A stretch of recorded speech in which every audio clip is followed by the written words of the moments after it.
What I am about to tell you and show you is probably the most astounding thing that you may have ever been told in your entire life. Initially, I expect that very few will believe it or even try to consider it. It will sound too outlandish or over the top for most people. After looking at the accumulation of data collected at Farsight over a great many years, I am certain it is true. A picture has gradually emerged that seems as undeniable as it is astounding. This project that you are now watching addresses a small part of that larger picture, but it is a crucial part relevant to all of us living on this planet. Earth has long been a planet that has been operated as a prison, and I mean this literally, not as a metaphor for something else.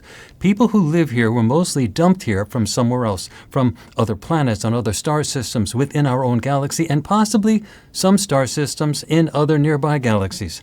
They get dumped here by being born here. They lose all their memories of who they were in the past, where they came from, who their families are and were, and they don't remember the property that they owned that was taken from them. Everyone is processed in a way that erases all such memories.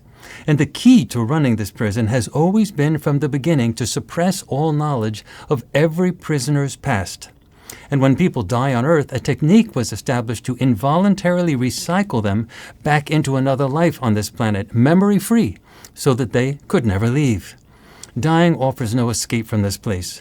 While it is impossible to show you everything related to the prison planet idea in only one video, we can manageably focus on the method used to erase people's memories after they die.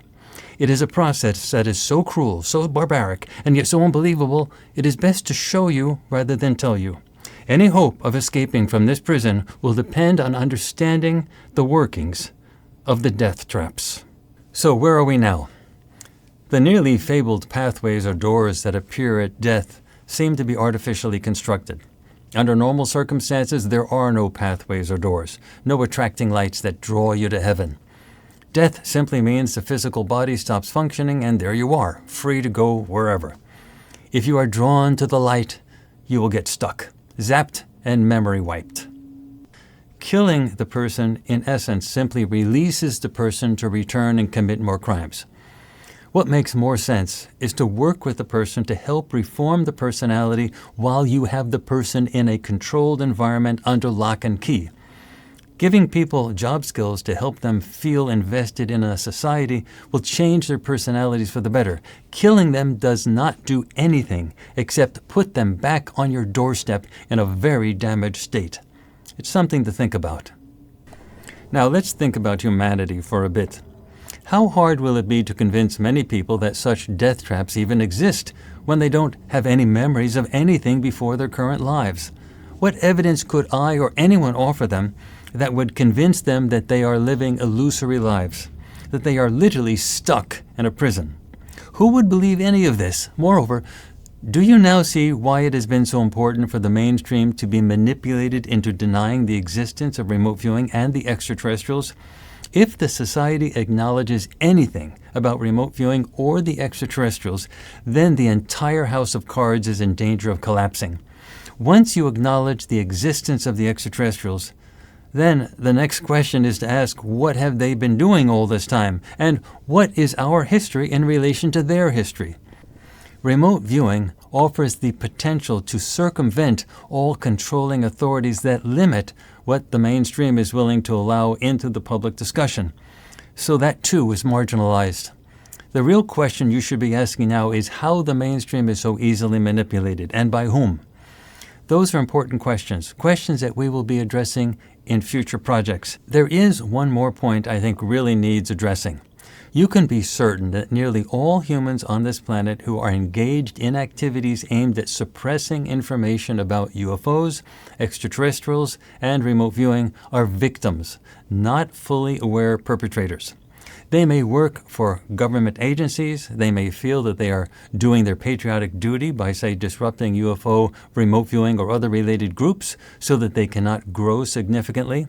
They may work for academia and think that they are protecting the masses from unscientific, crazy ideas.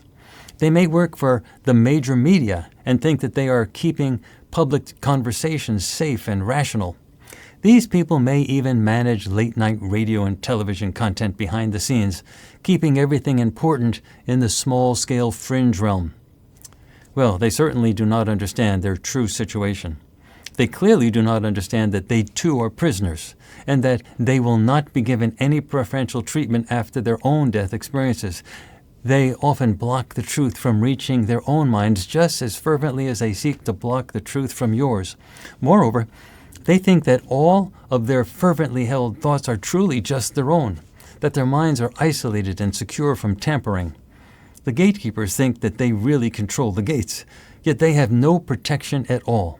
In the end, they will be processed, zapped, and memory wiped, just like everyone else.